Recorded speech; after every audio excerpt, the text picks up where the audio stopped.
하나님 말씀 봅니다. 구약성경 욥기서 31장 1절부터 40절까지 기록된 말씀. 31장. 내가 내 눈과 약속하였나니 어찌 처녀에게 주목하랴.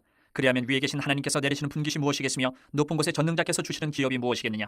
불의한 자에게는 환난이 아니겠느냐. 행악자에게는 불행이 아니겠느냐. 그가 내 길을 살피지 아니하시느냐. 내 걸음을 다 세지 아니하시느냐. 만일 내가 허위와 함께 동행하고 내 발이 속임수에 빨랐다면 하나님께서 나를 공평한 저울에 달아보시고 그가 나의 온전함을 아시기를 바라노라. 만일 내 걸음이 길에서 떠났거나 내 마음이 내 눈을 따랐거나 내 손에 더러운 것이 묻었다면 내가 심은 것을 타인이 먹으며 나의 소출이 뿌리째 뽑히기를 바라노라.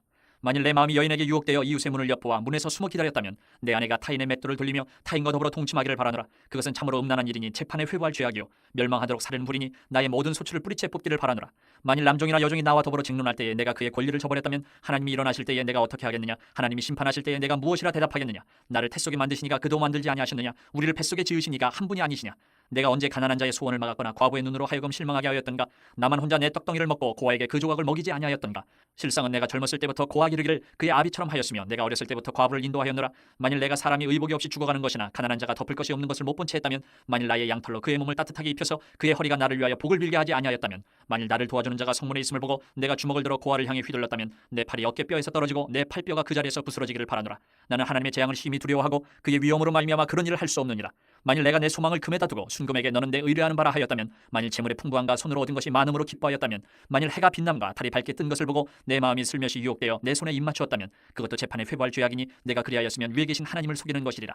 내가 언제 나를 미워하는 자의 멸망을 기뻐하고 그가 재난을 당함으로 즐거워하였던가. 실상은 나는 그가 죽기를 구하는 말로 그의 생명을 저주하여 내 입이 범죄하게 하지 아니하였노라. 내 장막 사람들은 주인의 고기에 배부르지 않은 자가 어디 있느냐 하지 아니하였는가. 실상은 나그네가 거리에서 자지 아니하도록 나는 행인에게 내 문을 열어주었노라. 내가 언제 다른 사람처럼 내 악행을 숨긴 일이 있거나 나의 죄악을 나의 품에 감추었으며 내가 언제 큰 무리와 여러 종족의 수모가 두려워서 대문 밖으로 나가지 못하고 잠잠하였던가. 누구든지 나의 변명을 들어다오. 나의 서명이 여기 있으니 전능자가 내게 대답하시기를 바라노라. 나를 고발하는 자가 있다면 그에게 고소장을 쓰게 하라. 내가 그것을 럿게 매기도 하고 왕관처럼 머리에 쓰기도 하리라. 내 걸음의 수요를 그에게 알리고 왕족처럼 그를 가까이 하였으리라. 만일 내 밭이 나를 향하여 부르짖고 밭이랑이 함께 울었다면 만일 내가 값을 내지 않고 그 소출을 먹고 그 소유주가 생명을 잃게 하였다면 밀 대신에 가시나무가 나고 보리 대신에 독보리가 나는 것이 마땅하니라 하고 욥의 말이 그치니라. 할렐루야. 오늘은 욥기서 31장 1절부터 40절까지 기록된 말씀 통해서 내가 내 눈과 약속하였나니 이런 제목의 말씀 드리려고 합니다. 먼저 오늘 본문의 내용을 살피기 전에 31장이 가지고 있는 특수함에 대해서 좀 말씀을 드리고 지나가는 것이 좋겠습니다. 여러분, 우리가 욥기서를 지금 쭉 공부하고 있는데 구조상 보자라고 한다면 여러분 지금 31장이 어느 정도 위치에 있을까요? 여러분 기억하시는지 모르겠습니다만은 친구들과 지금 논쟁을 벌이기 시작한 게 벌써 세 번째 사이클이잖아요. 첫 번째 지났고 두 번째 지났고 세 번째 사이클이 진행되고 있었는데 그 진행되는 와중에 욥이 소발의 말을 중간에 끊었고 그 다음 빌닷은 아예 말도 못하게 말을 막았고 그래서 아예 욥이 말하기를 시작했어요. 몇 장부터? 26장부터 말하기 시작했어요. 그래서 26장부터 지금 31장까지는 다른 사람의 목소리가 아니라 계속해서 욥이 이야기를 하고 있다라는 겁니다. 그러니까 이 31장은요 이 길고 긴 욥의 발언의 마무리가 되어지는 그러한 장이다라는 의미가 있습니다. 또 그러면서 우리가 공부하는 와중에 29장, 30장, 31장 이렇게 세 장을 똑 띄워놓고 뭐라고 이야기했느냐? 이것은 욥의 최후 진술과 같은 것이다. 그런 이야기를 했어요. 그래서 29장에서 하나님이 나를 샤마르 하실 때 그가 나를 보호하시던 때는 참 좋았다.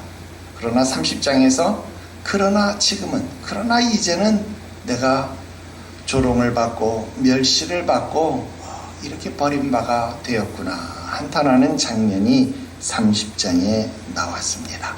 그리고 오늘 31장 그 마지막 최후 진술의 결론이 되어지는 내용을 보이고 있다 하는 것입니다. 그런데 이것만으로 끝나는 것이 아니다라는 겁니다. 왜? 욥기는 31장으로 끝나는 게 아니고 42장으로 끝나잖아요. 그러니까 이후에 또 나오는 이야기가 있는데, 여러분 32장부터 41장까지는요 이제 엘리바스, 소발, 빌닷 이런 사람은 나오지 않습니다. 여러분 이제부터는 누가 나오냐면 욥과 엘리후라는 사람, 그리고 하나님이 드디어 나타나신다라는 겁니다. 그래서 욥, 엘리후, 하나님이 마지막 최후 논쟁을 벌이게 되어지는데, 그 새로운 논쟁의 시발점에 있는 것이 바로 이 31장이다라고 하는 것입니다. 그래서 32장에서부터는요 누가 이야기하느냐, 엘리후라는 사람이 나와서 이야기를 시작한다라는 거예요. 그러니까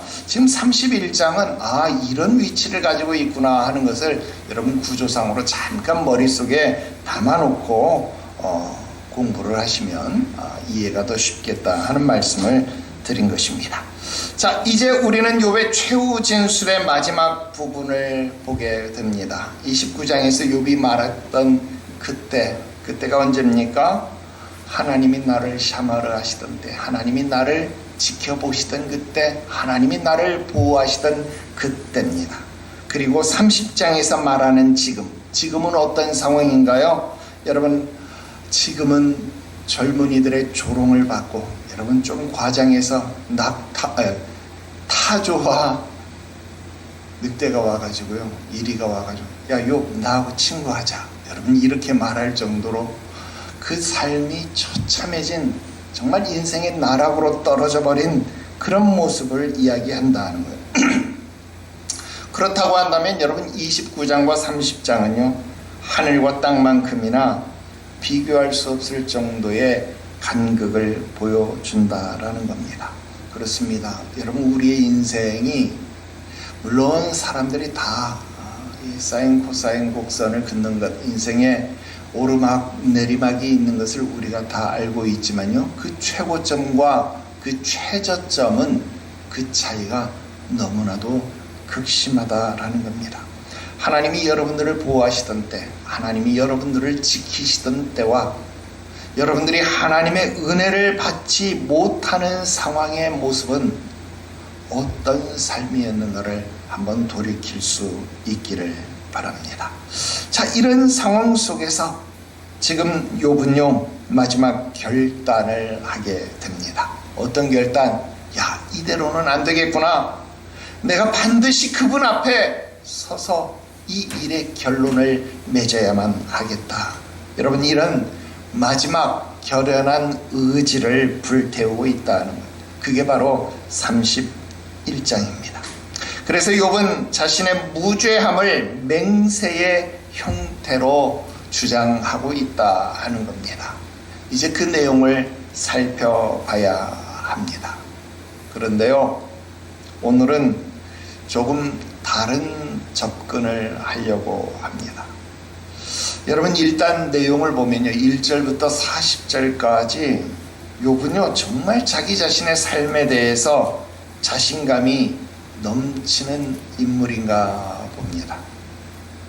어느 것 하나 그는 걸리는 것이 없는지 여러분 10가지가 넘는, 더 정확하게 세어보면 12가지가 되어지는데요, 이 12가지 사안에 대해서 욥은 얼마나 시종일관 떳떳한 입장을 보이고 있는지 셀프 저주, 스스로 자기에게 저주를 선언하면서 만약 내가 뭐뭐 하지 않는다면 나는 뭐뭐 할 것이다. 야, 여러분 이런 이 셀프 저주를 선언하면서 자신의 당당한 삶, 의로운 삶, 무죄한 삶에 대해서 강변하고 있다 하는 겁니다. 그런데 참 대단하죠.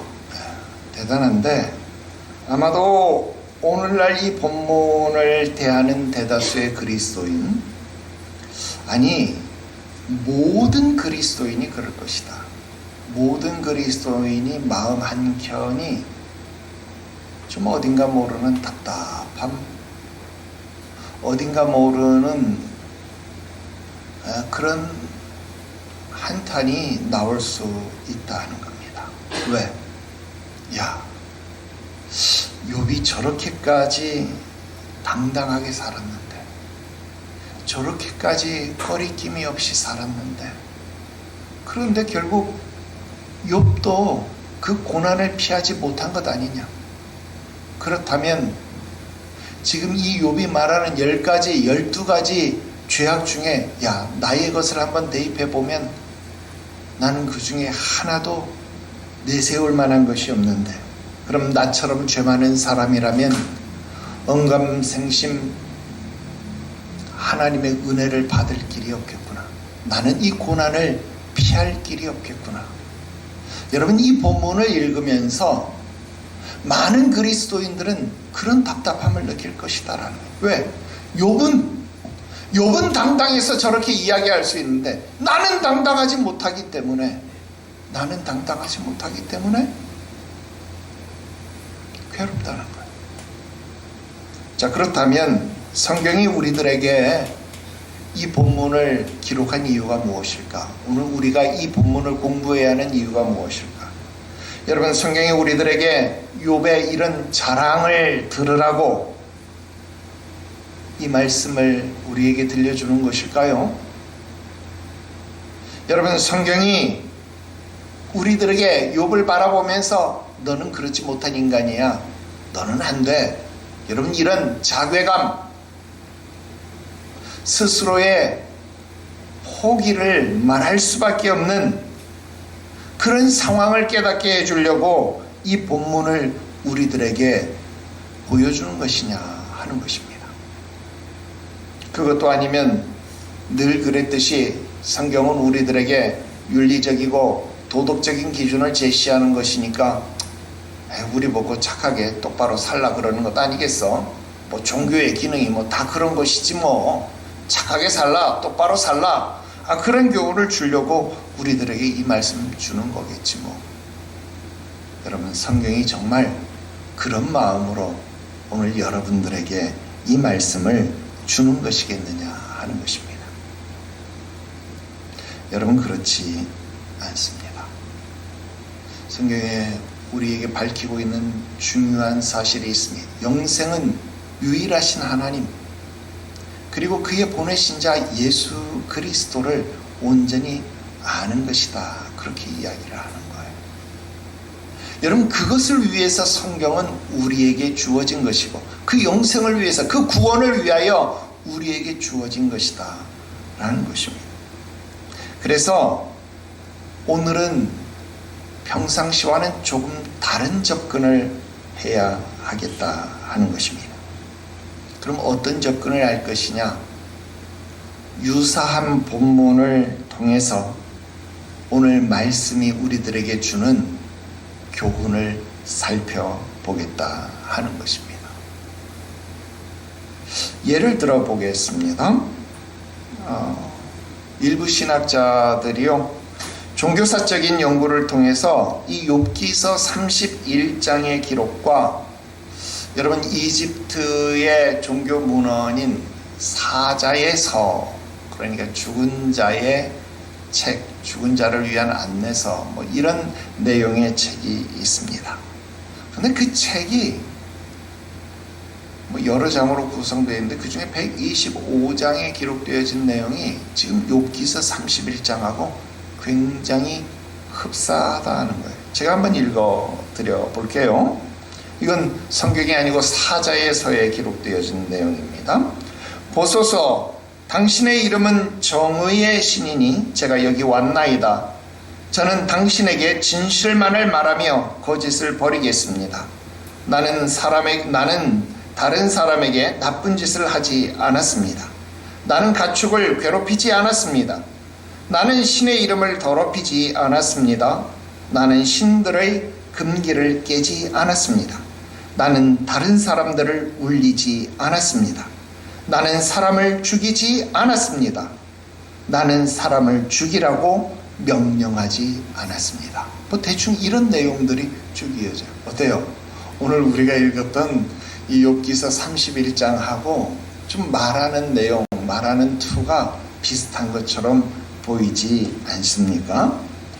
그리고 본문하고 비슷해 보이는 내용이 추가되는 부분이 있습니다. 여러분, 사자, 그러니까 죽은 자죠. 이 죽은 자가 지하세계에 들어가기 전에 이 42명의 신들 앞에 서서 재판을 받아야 돼요. 그리고 그 재판에서 통과를 해야 하는데, 그 통과하기 위해서 이런 무죄함을 고백하는 거예요. 나는 이러지 않았습니다. 나는 이러지 않았습니다. 나는 이러지 않았습니다. 나는 똑바로 살았습니다. 라는 것을 쭉 이야기하는 거예요. 그리고 그것이 정말인지 아닌지를요, 어떻게 결정을 하느냐면, 이 애굽의 신 중에 사람의 마음을 달아보는 신이 있는데, 그 신 앞에 가서 자기의 심장을 꺼내요. 그리고 그 심장을 저울 위에 올려놓는 거예요. 여러분, 옛날 저울은 이 양팔 저울인 거 아시죠? 양팔 저울이라서 한쪽에 심장을 올려놓고 이쪽에 추가 있어야 될 자리에는 뭐를 올려놓냐면 새의 깃털을 올려놓습니다. 그래서 이 심장이 새의 깃털보다 가벼워서 올라가면 이 사람은 이 시험에 통과한 것입니다. 그가 말하는 것이 진실이 되는 것입니다. 그래서 그는 지하세계로 들어가 영생을 얻게 된다. 뭐 이런 내용이 사자의 서에 기록되어진 내용들입니다. 자, 그런데 오늘 본문 6절에서도 보면 욥이 저울 이야기를 하잖아요. 그러니까 이 내용이나 형식이나 이런 거 보니까 마치 욥이 사자에서에 나오는 형식, 그 내용과 아주 유사한 이야기를 하는 것이 아니냐, 뭐 이런 연구를 한 것입니다. 여러분, 이런 것을 우리가 문헌 비평 연구 뭐 이렇게 이야기를 하지요. 그런데 이런 이야기를 들으면요, 우리가 처음 듣는 이야기고 잘 몰랐던 이야기고 이러니까 혹 하고 넘어가게 된다라는 것입니다. 그런데 여러분, 이런 문서 비평학, 비교 연구라고 하는 것은요, 말 그대로 문서를 비평하고 문서를 비교하는 거예요. 두 문서를 가지고 그 문서의 유사성 또는 차별성에 대해서 학문적 소스를 불러내는 것, 학문적 소스를 찾아내는 것, 여러분, 그것이 문서 비평학, 문서 연구의 목적이다라는 겁니다. 그런데 우리는 이것을 이렇게 해서 학문적 과정이 끝났다라고 이야기하면 안 돼요.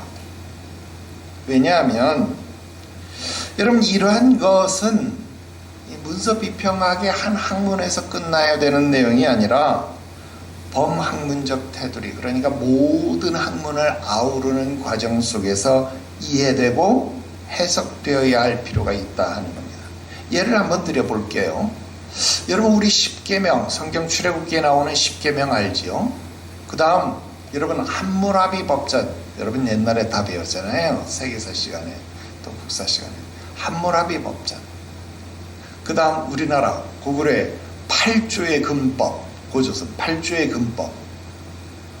여러분, 이 내용, 십계명, 함무라비 법전, 8조의 금법, 여러분, 이 내용들에 어떤 내용이 들어있어요? 간음하지 말아야 된다, 살인하지 말아야 된다, 도둑질하지 말아야 된다, 거짓 증거를 하지 말아야 된다. 여러분, 이런 내용이요, 공통적으로 들어가 있다라고 하는 겁니다. 자, 그러면 시대도 다르고 지역도 다른데 왜 간음, 살인, 도둑질, 거짓말, 이런 것 왜 하지 말라고 여러분 똑같은 내용이 들어가 있느냐 하는 겁니다.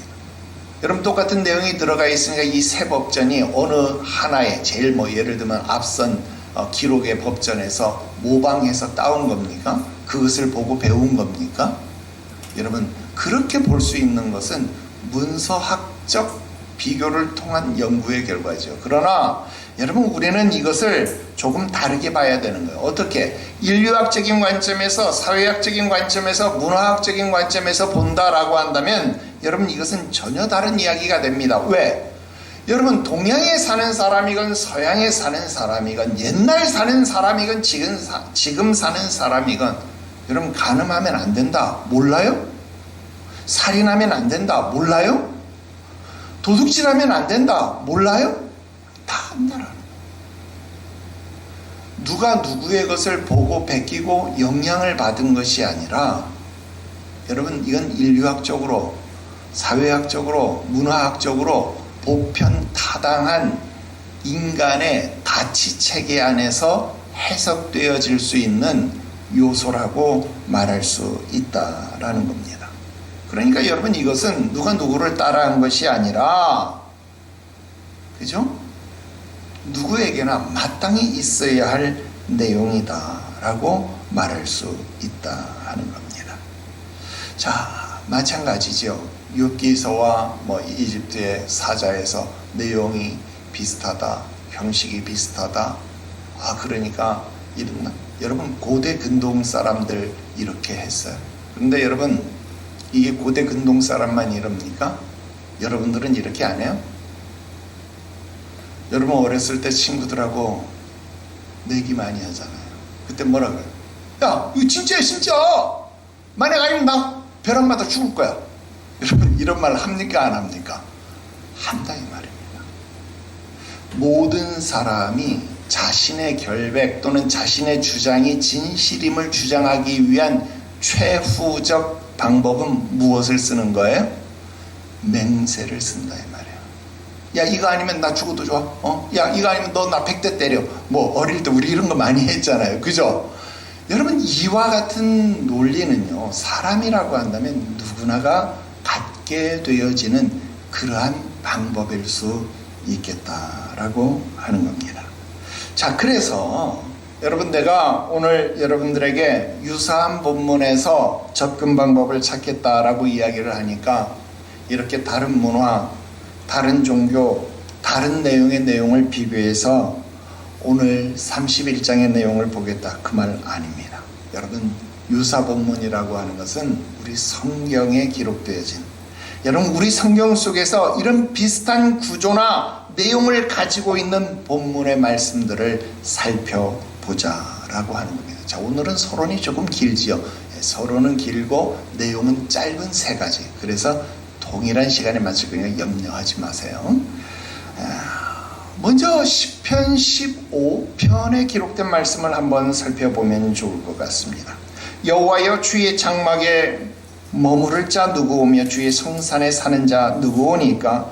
정직하게 행하며 공의를 실천하며 그 마음의 진실을 말하며 그의 혀로 남을 허물하지 아니하고 그의 이웃에게 악을 행하지 아니하며 그의 이웃을 비방하지 아니하며 그의 눈은 망령된 자를 멸시하며 여호와를 두려워하는 자들을 존대하며 그의 마음에 서원한 것은 해로울지라도 변하지 아니하며 이자를 받으려고 돈을 꾸어주지 아니하며 뇌물을 받고 무죄한 자를 해하지 아니하는 자이니 이런 일을 행하는 자는 영원히 흔들리지 아니하리이다.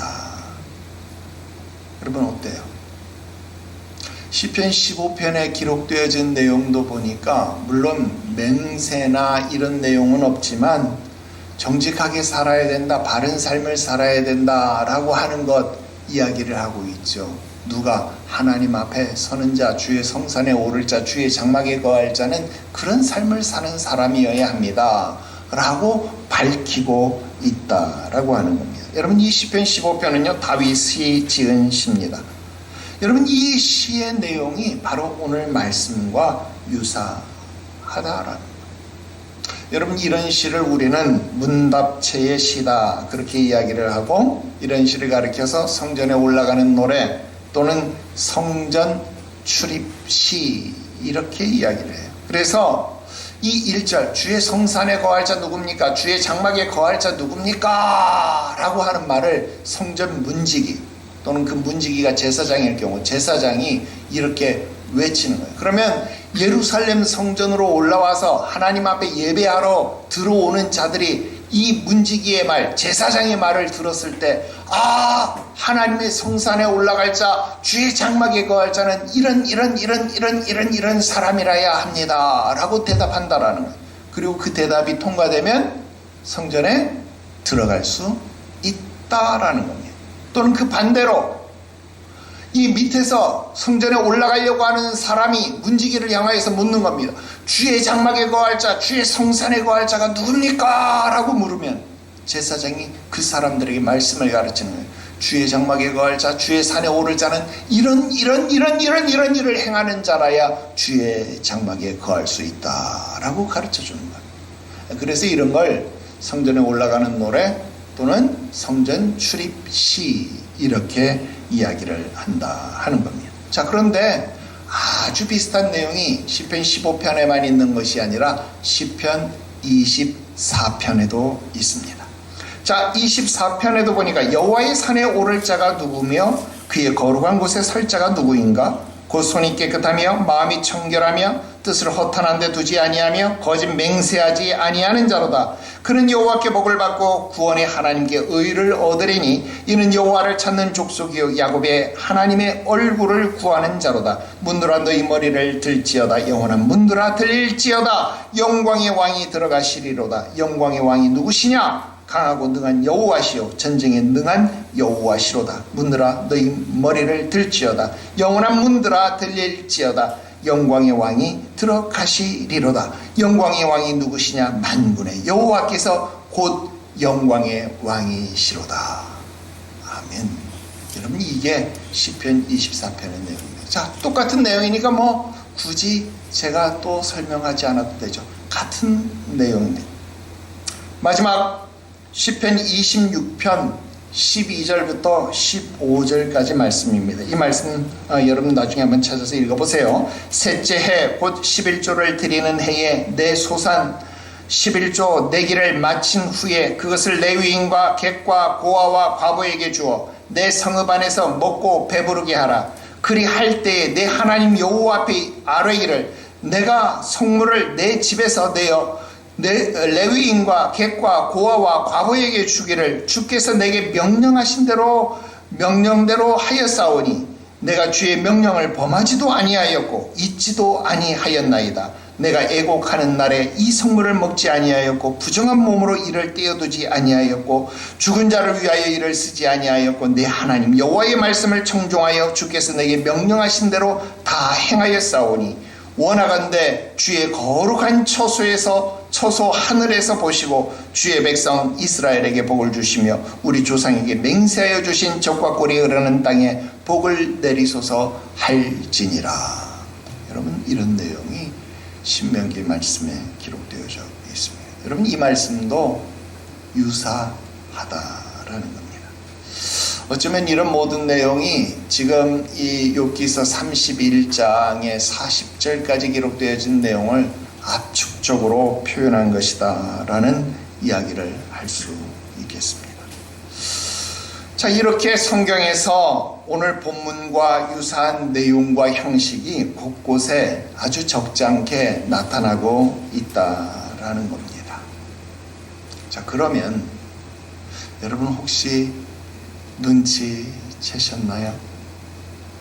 여러분, 지금 이 본문들에게서 발견되는 하나의 공통점이 있습니다. 그게 무엇이냐? 바로 하나님의 집, 하나님의 성소와 관련이 있다라는 겁니다. 즉, 하나님께 나아가는 자의 자격에 대한 논의가 바로 시편 15편, 24편 그리고 신명기 26장 12절부터 15절까지 기록되어진 이 내용들이다라고 하는 겁니다. 자, 그러면 이 본문들과 아주 유사한 욥기서 31장, 욥기서 31장은 어떻게 했느냐 하는 거예요. 자, 이제 유사한 본문을 찾았으니까 같은 방법으로 접근해보자 라고 하는 겁니다. 여러분, 지금 욥은 어디로 가고 싶어 합니까? 사자의 기록된 것처럼 지하세계로 들어가고 싶어 하나요? 아니죠. 여러분, 욥은 지금 하나님이 계신 곳으로 나아가고 싶어 합니다. 그가 뭐라고 말합니까? 나의 증인, 나의 대속자는 하늘에 계시니. 기억합니까? 그래요. 그는 하늘에 계신 나의 증인, 하늘에 계신 나의 대속자를 찾아 나아가겠다라고 지금 말하고 있는 것입니다. 그리고 그 하나님과 뭘 하고 싶은 거예요? 그 하나님과 함께 법정에 서서 의로운 재판관이 우리 사이에서 이 모든 일들을 재판해 주시기를 원한다. 여러분, 욥이 밝히는 것 그것 아니었습니까? 여러분, 하나님과 함께 법정에 서고 싶다라는 겁니다. 그리고 자신의 무죄함을 밝히고 싶어 하고 있습니다. 자, 그러면 이제 접근 방법이 나왔습니다. 조금만 틀어서 이야기를 해보면 욥은요, 지금 하나님의 집을 향해 가고 싶다는 겁니다. 하나님이 계신 성소를 향해 가고 싶다라는 것입니다. 하나님의 성소를 향하여 나아가고 싶은, 하나님이 계신 곳을 향하여 나아가고 싶은 성전 출입식 또는 성전 출입 예식을 지금 욥기서 31장을 통하여 진행하고 있다 하는 겁니다. 자, 이제 오늘 본문의 내용 짧게 세 가지를 말씀드리고 말씀을 마치려고 합니다. 첫 번째로, 욥은 하나님 앞에 서기 위해서 자기의 무죄함을 증명하고 있는 것입니다. 하나님은 무죄한 분이시죠. 이미 3번의 논쟁을 통해서 하나님이 무죄한 분이시다라는 것은 3명 다, 욥도 엘리바스도 여러분 소발도 빌닷도 공히 인정하는 내용 아닙니까? 하나님은 의로운 분이시다라는 사실을 알고 있다라는 것입니다. 그러니까 그 의로운 하나님 앞에, 거룩하신 하나님 앞에 나아가기 위해서 나 역시 어떻게 해야 된다라는 거예요? 나 역시 무죄해야 된다라는 거예요. 나 역시 의로워야 된다라는 것입니다. 요한복음 4장 24절에 하나님은 영이시니 예배하는 자는 영과 진리로 예배해야 된다. 하나님은 영이기 때문에 우리가 드리는 예배는 육적인 예배가 아니라 영적인 예배여야 한다라는 겁니다. 하나님은 진리의 하나님이시기 때문에 우리의 드리는 예배는 사견의 예배가 아니라 진리를 통한 예배여야 한다라는 것입니다.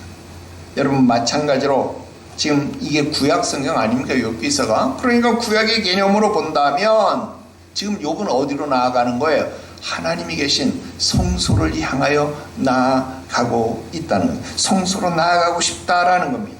그런데 여러분, 우리가 알고 있는 것처럼 성소로 나아가기 위해서 반드시 어디를 지나야 합니까? 번제단을 통과해야 될 것 아닙니까? 물두멍을 통과해야 할 것 아닙니까? 그러니 당연히 나의 무죄함을 번제단에서 씻고 여러분 물두멍에서 재확인해야 될 것 아니겠습니까? 시편 15편에서 여호와의 장막에 거할 자, 주의 성산에 오를 자가 누구냐 그렇게 물었고, 24편에서 여호와의 산에 오를 자, 그 거룩한 곳에 설 자가 누구냐 그랬습니다. 신명기 25장에서도 하나님의 집과 하나님의 성읍에서 배부를 자가 누구냐 그렇게 이야기를 했습니다. 그렇다고 한다면 지금 유사 본문을 통해서 31장 오늘 말씀을 해석해 보라고 한다면, 여러분, 이 31장은 욥이 하나님 앞에 나아가기 위한, 하늘의 성소를 향하여 나아가기 위한, 지금 물론 욥기서에서는 그 하늘 성소라는 표현 대신 하늘의 법정 이런 표현이 나오고, 욥기서에서는 하늘의 법정이에요. 그 하늘의 법정으로 나아가기 위한 욥기판 성전 출입식, 욥기판 성전에 올라가는 노래, 그렇게 부를 수 있지 않을까요? 그렇다고 한다면 당연히 손이 깨끗한 자, 정직과 공의, 여러분 이런 내용들이 당연히 뒤따라 나와야 돼요. 왜? 10편 15편에서도 10편 24편에서도 신명기 말씀에서도 동일한 이야기를 하고 있으며 욥기서에서도 당연히 똑같은 이야기가 나와야 하지 않겠습니까? 그러니까 욥은 지금 번제단과 물두멍을 지나기 위해서 자기의 무죄함을 입증해야만 하겠다라는 겁니다. 우리가 욥기서를 배우면서 욥은 어떤 시대 사람이라 그랬어요? 아브라함과 동시대를 살았던 사람이다. 같은 시대를 살았다 그랬어요. 그러니까 여러분, 욥은 모세보다 더 앞선 사람이잖아요. 그러니까 아직 여러분 욥 시대에는 번제단도 없었고 물두멍도 없었잖아요. 왜? 성소가 없었으니까. 그러면 누구처럼 해야 되겠어요? 아브라함처럼 해야 되지 않겠습니까? 아브라함처럼 해야 된다. 그래서 나온 게 무엇이냐? 바로 1절입니다. 여러분 1절 보니까 내가 내 눈과 약속하였다. 그렇게 이야기합니다. 여러분 여기 이 약속에 해당되는 단어가요. 히브리어로 베리트라고 하는 말입니다. 여러분 이 베리트라고 하는 말의 어원이 확실하지 않은데요. 그 말이 대충 어디서 나왔을 것이다 라고 추측은 합니다. 그 말의 근원은 같은 셈조고 근원에 있는 아카드어에서 나왔을 것이다. 바리투라고 하는 말에서 나왔을 것이다 라는 거예요. 셈조고 아카드어 그러니까 여러분 헷갈리죠. 누가 쓰는 말이냐면 아브라함이 썼던 말이다 그 말이에요. 아브라함 시대에 이 아브라함이 하나님과 창세기 15장에 보면 여러분 하나님과 아브라함이 언약을 맺는 장면이 나오잖아요. 근데 하나님이 동물 순양 또 수소 그다음 순양 순냄소 놓고 그다음 마지막 새 이렇게 놓고 그 가운데를 쪼개잖아요. 가운데를 탁 쪼개서 두 개로 이렇게 나누고 하나님하고 욥이란다. 하나님하고 아브라함이 그 사이를 이렇게 지나가시는 거잖아요. 여러분 그것을 뭐라고 말하냐? 바리투라고 아카드어로 이야기해요. 그 바리투라고 하는 말이 무슨 말이냐? 쪼개다, 나누다 그런 의미가 되어집니다.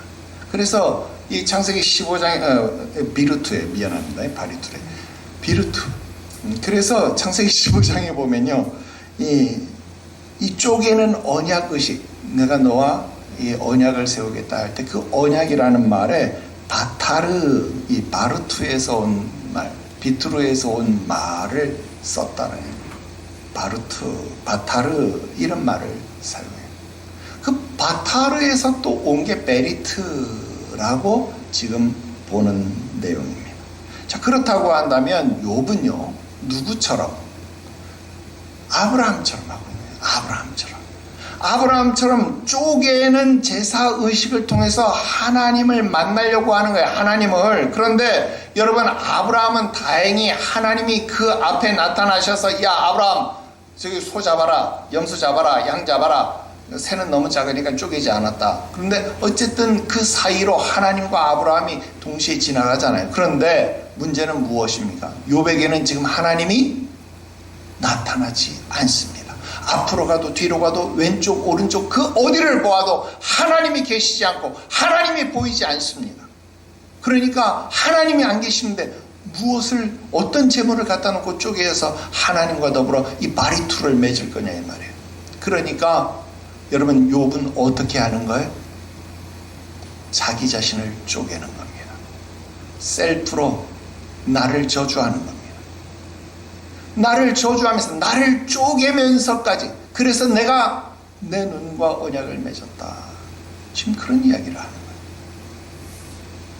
하나님은 안 보이시지만 하나님 여기 계시지 않은 것 같아 보이는데 그럼에도 불구하고 나는 하나님 앞에 이 맹세를 통해서라도 나를 쪼개어서 하나님 앞에 나의 무죄함을 증명하겠다라고 하는 겁니다. 만약 뭐뭐하지 않으면 내가 뭐뭐할 것이다. 여러분 눈에 보이는 재물만 없을 뿐 지금 자기의 소원, 자기의 맹세 여러분 이것은 바로 자기를 그 재물이 되도록 자기를 그 소원의 내용이 되도록 자기를 쪼개는 언약이 될 것이다 라는 겁니다. 그래서 예배하는 자, 하나님께 나아가는 자, 하나님과 언약을 맺는 자의 삶이 무엇이냐? 일상에서 달라야 하는 어떻게? 여러분 지금 1절부터 나오는 호색하거나 속임과 탐욕을 일삼지 않고 종과 가난한 자들의 형편을 돌아보고 자신을 미워하는 자가 불행을 당했을 때 기뻐하지 않고 재물에 눈이 멀지 않고 천체를 숭배하지 않고 손님에게 호의를 거절하지 않고 불의함으로 경작지에 악을 행하지 아니하여서 소출이 위협받지 아니하도록 하는 것 이런 것들을 이야기하는 것. 이게 10가지에서 12가지. 여러분 이러면 지금 우리 1절부터 40절까지 내용을 다 본 겁니다. 여러분 하나님께 예배하는 자, 하나님께 나아가는 자, 하나님과 언약을 맺는 자는요 이처럼 일상 속에서 그 삶이 증명되어져야 한다는 거예요. 어떻게? 내가 거룩하니 너희도 거룩해라. 그게 하나님과 동행하는 방법이다. 하나님과 이 재물 사이를 지나가는 방법이다라고 하는 겁니다. 내가 그렇게 하나님처럼 무죄하지 않는다라면 저 재물처럼 될 것입니다. 지금 이 약속을 하라는 겁니다. 어떻게 거룩할 것이냐, 그 부분은 결론에서 말씀드리겠습니다. 두 번째 말씀드립니다. 여러분, 욥은 바른 신앙 고백이 바른 삶의 기초가 되고 바른 도덕과 윤리의 기초가 된다라는 것을 보여주고 있다라는 거예요. 다시요. 바른 신앙을 고백하는 사람이라야 바르게 살 수 있다라는 거예요. 바르게 신앙을 고백하는 사람이라야, 바른 신앙을 가진 사람이라야 하나님이 만드신 모든 세계와 만물을 향하여 그 법을 지키며 준수하며 살 수 있다라는 거예요. 여러분, 이게 십계명의 정신입니다. 자, 욥은 자기의 무죄함을 증명하기 위해서 자기의 삶을 돌아보면서 증언을 했습니다. 자, 13절 한번 볼게요. 만일 남종이나 여종이 나와 더불어 쟁론할 때에 내가 그의 권리를 저버렸다면, 무슨 말입니까? 나는 그렇게 안 했다라는 거예요. 그 권리를 저버린 적이 없다라는 겁니다. 왜? 여러분, 마땅히 주인이라면 종이 무엇을 건의하거나 종이 무엇을 말할 때, 야, 시끄러, 그만 말해, 필요 없어, 여러분 무시할 수 있죠. 안 들을 수 있죠. 그 권리를 인정해 주지 않을 수 있죠. 왜? 주인이니까. 노비는 자신의 소유니까. 여러분, 그럴 수 있다라는, 그게 일반적인 그 당시에 주인들이 갖는 권리였고 그것이 당시 주인들이 모두 다 그렇게 했다라는. 그런데 욥은 그렇게 안 했다라는. 왜 안 했을까? 왜 안 했을까? 그 왜 안 했을까가 굉장히 중요한데 15절에 뭐라고 말합니까? 나를 태 속에서 만드신 이가 그도 만들지 않았느냐? 나를 태 속에서 조성하신 하나님이 그 노비, 그 종들도 만든 하나님이시다라는 겁니다. 그러니까 무슨 말이에요? 그 만드신 하나님을 알고 있기 때문에, 그 하나님을 존중하기 때문에 나는 그의 권리를, 하나님이 만들어 놓은 그 작품에 대해서, 하나님이 만들어 놓은 그 피조물에 대해서 내가 가타부타 말할 수 없겠다. 지금 이 이야기를 하는 거예요. 여러분, 엄청나지 않아요? 여러분, 욥이요 지금 엄청난 신앙 고백을 하는 겁니다. 너를 만드신 하나님, 나를 만드신 하나님은 동일하신 하나님이야. 한 분 하나님이야. 그런데 내가 너를 어떻게 무시하거나 권리를 빼앗을 수 있겠느냐? 여러분, 이렇게 말하는 거예요. 이야, 멋지지 않아요? 적어도 이 정도는 되어야 신앙인이다, 그렇게 말할 수 있지 않을까요? 자, 24절 25절도 보세요. 만일 내가 내 소망을 금에다 두고 순금에게 너는 내 의뢰하는 바라 하였다면, 만일 재물의 풍부함과 손으로 얻은 것이 많음을 인하여 기뻐하였다면, 이게 무슨 말일까요? 여러분, 지금 욥은요 금이나 순금이나 또는 자신의 능력이나 여러분 이런 것들을 하나님보다 우선시하지 않았다, 그 말이에요. 왜? 이유는 그런 재물을 얻을 능력을 누가 주신 거예요? 하나님이 주셨다라는 것을 알고 있는 거예요. 그러니까 이것을 얻기 위해서 내가 다른 것, 그러니까 다른 천체, 일월, 성신, 다른 신들을 나는 숭배하지 않는다. 다른 신들을 경배하지 않는다. 그래서 천체를 숭배하지 않는다. 지금 이런 이야기를 하는 거예요. 이걸 뒤집어서 이야기하면 나는 오로지 창조주 하나님만 믿겠다.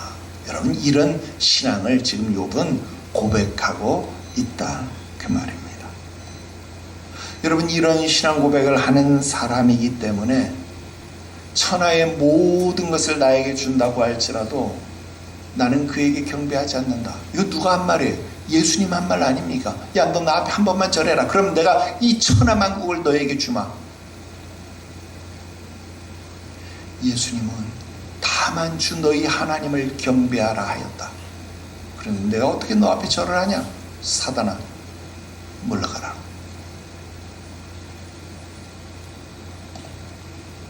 여러분, 종합해 보면 어떤 이야기가 되는 걸까요?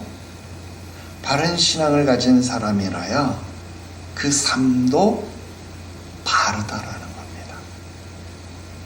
바른 신앙을 가지니까 더러운 일을 취하지 않고 남의 권리를 해하지 아니하고 천하 만물을 향하여 함부로 하지 않는다라는 겁니다. 여러분, 그래서 여러분들에게 제가 맨날 강조하는 건 뭐예요? 세 가지 강조하잖아요. 예배 실패하지 마라. 헌금 실패하지 마라. 주를 섬기는 일에 빠지지 마라. 실패하지 마라. 제가 그 이야기 항상 드렸습니다. 여러분, 왜 예배 실패하지 말아야 합니까? 여러분, 예배는요, 당신은 나를 지으신 나의 창조주입니다. 그러니 당신만 나의 예배를 받을 수 있는 유일한 분이십니다 라는 신앙 고백입니다. 그러니까 예배에 실패하면 절대로 안 되는 거예요. 다른 그 어떤 것을 하나님보다 우선순위에 두면 다른 것을 예배하는 것이다 이 말이에요. 그러니까 예배에 실패하면 안 되는 겁니다. 하나님이 나를 지으신 분이시다라는 확실한 신앙 고백 가진 사람이라면요, 예배하는 삶 실패할래야 실패할 수가 없어요. 여러분, 헌금 실패하지 말라. 제가 그런 말씀 많이 드렸잖아요. 왜요? 헌금이 뭡니까? 지금 내가 가지고 있는 모든 물질은 당신이 나에게 준 것입니다. 그러니 내 모든 것은 당신의 것입니다. 특히 11조 뭐예요?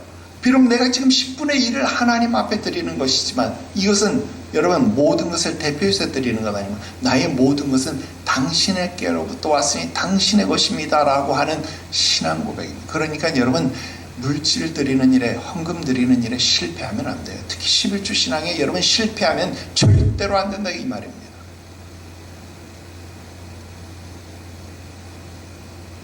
여러분, 주님 섬기는 일에 실패하지 말라. 제가 그런 말씀했잖아요. 왜? 여러분, 허물과 죄로 죽었다. 성경은 우리를 그렇게 규정해요. 우리는 원죄를 가지고 태어났기 때문에 허물과 죄로 말미암아 죽은 자다 이 말이에요. 그런데 우리를 살리기 위해서, 우리를 대속하기 위해서 하나님이 자기의 독생성자 예수 그리스도를 이 땅에 보내셨고 나를 대속하셨다는, 나를 구속하셨다는. 그러니까 바울이 뭐라고 하냐? 내가 지금 사는 것은 나를 위해서 사는 것이 아니라 나를 위하여 죽으신 그리스도 예수를 위하여 사는 것이다. 그러니까 주를 섬기는 일에는요, 실패하면 안 되는 거예요. 어떤 일을 있어서도 여러분 주를 섬기는 일에 실패하면 안 된다는. 왜? 이것은 나의 삶은 당신의 것입니다 라는 신앙 고백이기 때문에 그렇더라 하는 겁니다. 그렇습니다. 여러분, 내가 주의 일을 하면 주님이 나의 일을 대신해 줍니다. 우리 가정이 주를 위해서 헌신되면요, 하나님은 우리 가정을 복주시고 형통하게 합니다. 여러분, 우리 교회가 주님이 주목하시는 교회가 된다면 하나님은 우리 교회를 다시 담나무, 상수리나무가 무성한 숲을 이루게 하신다라는 거예요. 왜? 우리가 그 그루터기, 그것도 거룩한 그루터기이기 때문에 그렇습니다. 여러분, 왜 1200만 명이나 되는 그리스도인이 있는 이 한국 교회가 왜 이렇게 처참하게 무너졌습니까? 국가기관이, 위정자가 교회를 핍박하고 주의 종들을 박해하는 나라가 되는 것이 맞습니까? 여러분, 포괄적 차별금지법이 통과되고 유럽 교회가 망했습니다. 관광객들이 갔을 때 사진 찍는 곳이 유럽 교회가 되었다 그 말입니다. 마찬가지로 미국에서 이 법이 제정되고 시간이 흘렀습니다. 그게 1960년대에 있었던 일입니다. 그 강력했던 미국의 패권이 지금 무너지는 것을 우리는 보고 있다 그 말입니다. 역사가 우리에게 가르쳐주고 교훈하고 있습니다. 우리나라에 이 법이 세워지면 지금의 핍박은 정말 아무것도 아닙니다. 수없이 많은 교회, 수없이 많은 목회자들이 고소, 고발과 행정소송에 끌려다니게 될 것입니다. 그래서 바른 신앙을 지키라 이 말이에요. 그러기 위해서는 어떻게 해야 합니까? 바르게 신앙을 고백해야 합니다. 바른 신앙을 고백하기 위해서라도 부지런히 바르게 배워야 합니다. 그래서 배우고 확신한 것을 굳게 잡고 흔들리지 않는 자가 되어야 한다 하는 겁니다. 여러분, 우리 사람의 행동은 신념에 의해서 조정됩니다. 의지에 의해서 움직여진다 그 말이에요. 물론 우리 몸에 조건반사라는 게 있죠. 무조건반사라는 게. 그래서 무릎을 탁 치면 발이 탁 올라가요. 이 행동은 무조건적으로 일어나는 반사잖아요. 신 것 보면 침이 고이고. 그런데 그 이외에 교감신경, 부교감신경, 여러분 이 말이 무엇을 말하는? 우리가 의지를 가지고 내가 이거 들어 올려야지, 내가 이렇게 해야지, 내가 의지를 갖지 않으면 이것을 할 수 없다 그 말입니다. 우리의 신앙생활 속에서 의지가 중요하다는 거예요. 그 의지를 위해서는 바르게 배워야 한다는 거예요. 우리 교회라도 바르게 가르치고 바르게 배워야 한다는 겁니다. 여러분, 그래야 여러분 이 말세지 말에 여러분 바른 삶을 살 수 있습니다. 세상을 향하여 윤리와 도덕, 하나님의 심판 기준에 부합되는 것을 제시할 수 있다는 거예요. 오늘 하나님이 내 종 욥을 유의해서 너 봤느냐? 하나님이 말할 수 있었습니다. 야! 너 제자 삼는 교회가 어떻게 그 어려움들을 이겨나갔는지 한번 너 보았느냐? 그 성도들이 어떤 삶을 살았는지 너 한번 지켜보았느냐? 여러분, 삶의 표준이 되어야 하지 않습니까? 신앙의 표준이 되어야 하지 않습니까? 여러분, 가정과 일가 친척들 가운데 그리스도인으로서 부끄럽지 않은 삶의 표준이 되어야 하지 않겠습니까? 그러기 위해서 바르게 배우시라 그 말입니다. 바른 신앙의 고백을 할 수 있게 되기를 주 예수의 이름으로 축원합니다. 마지막 세 번째입니다. 욥은 무죄를 맹세함으로써 하나님의 응답을 확신하고 있습니다. 하나님의 응답을 끌어냈다 그 말입니다. 여러분, 욥이 지금 셀프 저주라고 하는 아주 극단적인 방법을 통해서라도 하나님 앞에 나아가기를 원하는 겁니다. 하나님을 만나고 싶은 겁니다. 그래서 다시 그가 나를 샤마르 하시기를 원하는 거예요. 그래서 욥은 자기가 할 수 있는 마지막 수단까지라도 사용하는 거예요. 그게 뭐예요? 하나님과 베리트, 언약을 맺는 겁니다. 아브라함처럼 직접 바타르 할 수 있으면 좋겠는데, 쪼개놓는 언약을 할 수 있으면 좋겠는데, 그것을 하지 못하기 때문에 나는 나를 쪼개는, 그래서 내 눈으로 나를 보고 하나님을 보는, 내가 쪼개는 이 베리트의 언약을 맺고 있다라고 하는 것입니다. 여러분, 어쩌면 욥기서 31장은요 구약 속에 있는 복음서와도 같습니다. 우리들에게 더 현실적으로 다가온다 그 말입니다. 우리가 아브라함처럼 하나님을 직접 뵙고 언약을 맺는 것이라면 얼마나 좋겠습니까? 그러나 우리의 삶의 현실은 욥에게 더 가깝다 이 말입니다. 하나님을 찾아도 그가 안 보인다 이 말입니다.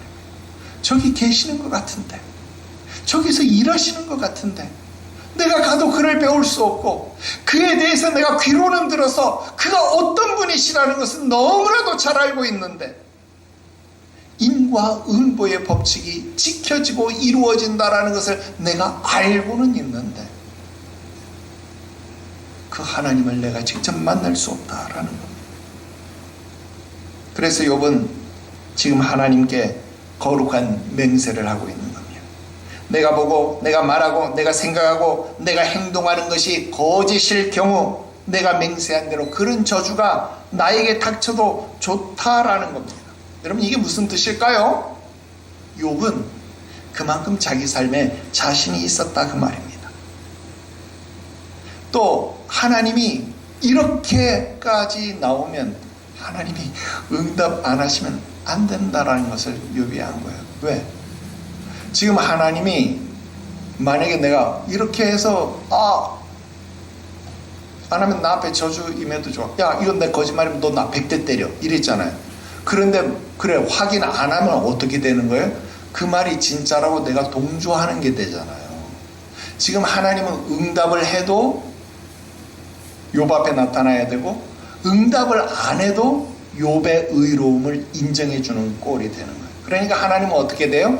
나타나셔야만 돼요. 그 나타나셔서 야 욥 너 이거 잘못한 거야. 욥을 꾸짖든지 아니면 그래 욥 너 참 의롭게 살았구나 욥을 인정해 주시든지 둘 중에 하나 해야 될 것 아닙니까? 그러니까 욥은 할 수 있는 마지막 방법을 했다는 거예요. 조금 속된 표현으로 하면 욥은 하나님 앞에 올인해버렸다 이 말이에요. 올인을 해버렸다 이 말이에요. 나는 적어도 신앙인이 그래야 한다라고 생각합니다. 그래야 이 핍박의 시대에 신앙의 절개를 지킬 수 있습니다. 나는 손현보 목사님이요 그랬다고 봐요. 여러분 우리가 쉽게 현장 예배를 내주는 그 와중에 코로나 기간 동안 그분은 마당에서 교회 마당에서 예배를 드리면서 현장 예배를 끝까지 포기하지 않았잖아요. 그래서 고발을 당했어요. 물론 나중에 대법원에서 무죄 판결을 받았지만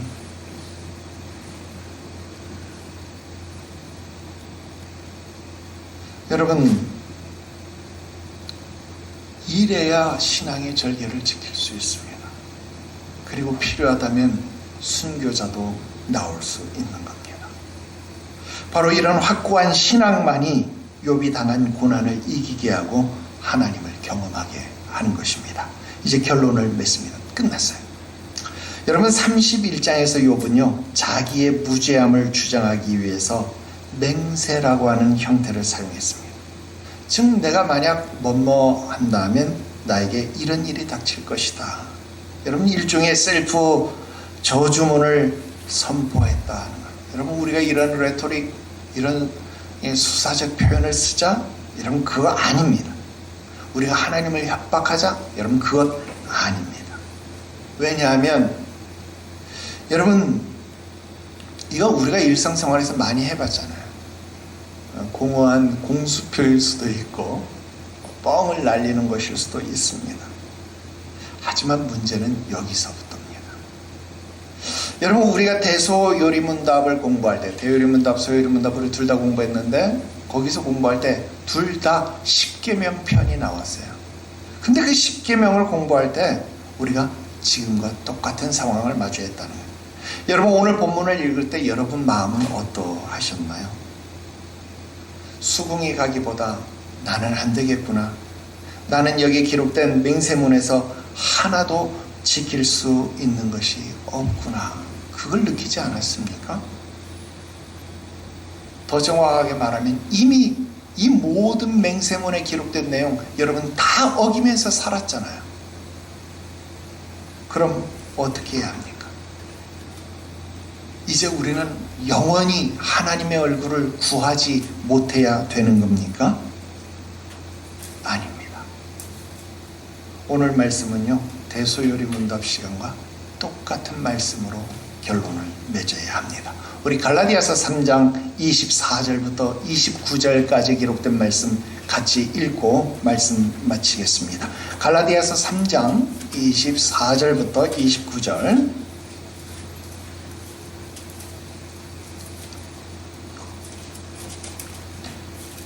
갈라디아서 3장 24절부터 같이 읽어요. 시작. 이같이 율법이 우리를 그리스도께로 인도하는 초등교사가 되어 우리로 하여금 믿음으로 말미암아 의롭다함을 얻게 하려 함이라. 믿음이 온 후로는 우리가 초등교사 아래에 있지 아니하도다. 너희가 다 믿음으로 말미암아 그리스도 예수 안에서 하나님의 아들이 되었으니 누구든지 그리스도와 합하기 위하여 세례를 받는 자는 그리스도로 옷 입었느니라. 너희는 유대인이나 헬라인이나 종이나 자유인이나 남자나 여자나 다 그리스도 예수 안에서 하나이니라. 너희가 그리스도의 것이면 곧 아브라함의 자손이요 약속대로 유업을 이을 자니라. 아멘. 그렇습니다. 여러분, 욥의 맹세문 어느 것 하나도 지킬 수 있는 사람이 없습니다. 그런데 여러분, 이 욥의 맹세문은 우리를 어디로 인도합니까? 창조주 하나님, 구속주 하나님에게로 우리를 인도하더라, 그 말입니다. 그리고 우리는 구속주 하나님에게서 은혜를 체험하는 길에 대해서 알고 있습니다. 이미 이거 우리 기독교 강요를 통해서 다 배운 사실입니다. 여러분, 욥은 대속자가 오시기 전의 사람이니까요, 자신의 삶을 통해서 아브라함처럼, 아브라함이 이삭 드림으로서 그 믿음을 인정받았던 것처럼, 여러분 욥도요 자신의 삶을 통해서 그의 믿음이 인정받아야만 하는 과정이 있어야 했다 하는 겁니다. 그러나 우리는 어떤가요? 우리에게는 구속주 하나님이 오셨다라는, 말씀이 육신이 되어 우리 가운데 오셨더라 하는 겁니다.